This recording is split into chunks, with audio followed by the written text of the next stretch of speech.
Halo kids, oke kembali lagi pada video pembelajaran kali ini. Kita akan membahas mata pelajaran ilmu pengetahuan sosial kelas 7, materi konsep dasar ilmu sejarah. Kemudian di sini ada pengertian sejarah secara etimologi. Jadi kata sejarah itu berasal dari bahasa Arab yaitu sajarotun yang artinya pohon. Kenapa disebut pohon? Karena sejarah itu berkaitan dengan silsilah keluarga. Kalau kita lihat gambar silsilah keluarga itu sama seperti pohon. Maka disebutlah sejarah itu adalah pohon. Dan silsilah keluarga juga itu sama seperti pohon, terus berkembang.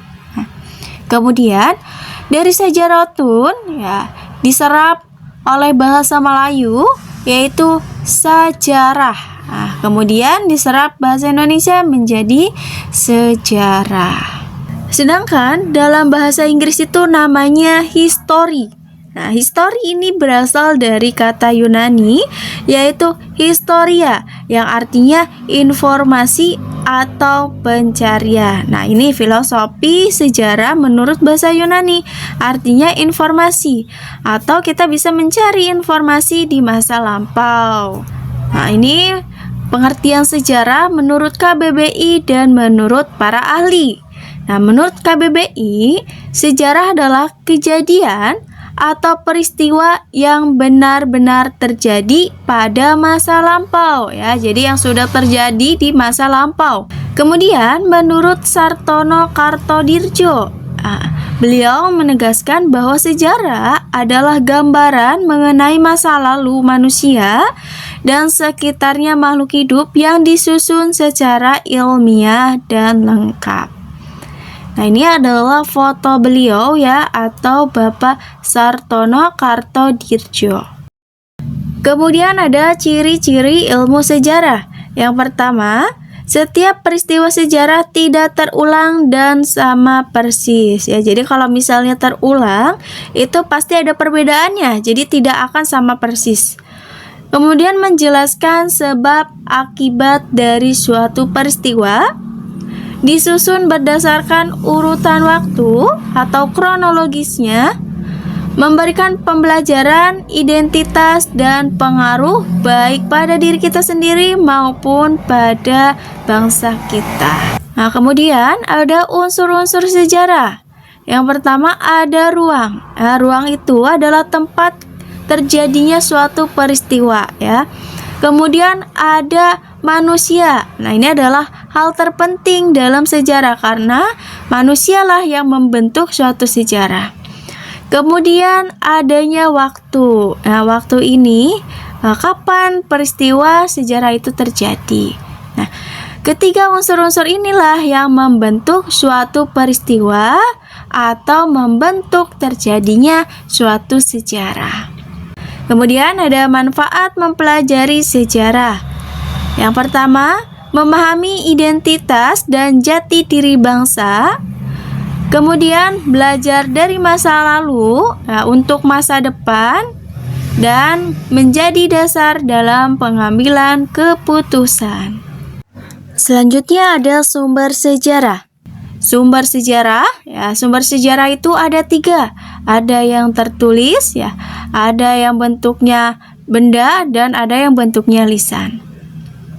Untuk bentuk tertulis itu contohnya seperti prasasti atau tulisan dalam batu, kemudian buku harian, jurnal, surat kabar, kemudian ada laporan, dokumen tertulis lainnya.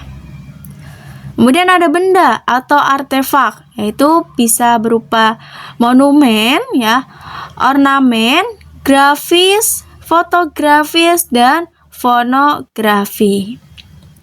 Kemudian ada yang berbentuk lisan. Berbentuk lisan ini ada 2 jenisnya. Ada jenis kesaksian lisan, yaitu dia keterangan langsung dari pelaku atau saksi sejarah yang masih hidup. Bisa dengan wawancara pada pelakunya langsung. Kemudian ada tradisi lisan. Nah, itu contohnya adalah cerita rakyat. Nah, ini ada contoh cerita rakyat ya. Ada Sang Kuryang, ada Nyi Roro Kidul, Si Tuba Gendit, dan asal-usul Majalengka. Nah, kenapa cerita rakyat ini termasuk sumber sejarah?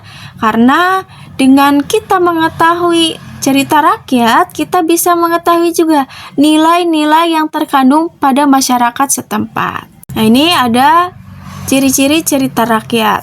Itu ada penyebaran dan pelestarian dilakukan secara tradisi lisan ya. Dari sumbernya saja bentuknya adalah lisan. Nah, maka cerita rakyat itu dilestarikan secara lisan atau dari mulut ke mulut. Kemudian penciptanya tidak diketahui ya. Dan bersifat tradisional, artinya diturunkan dari generasi ke generasi lainnya.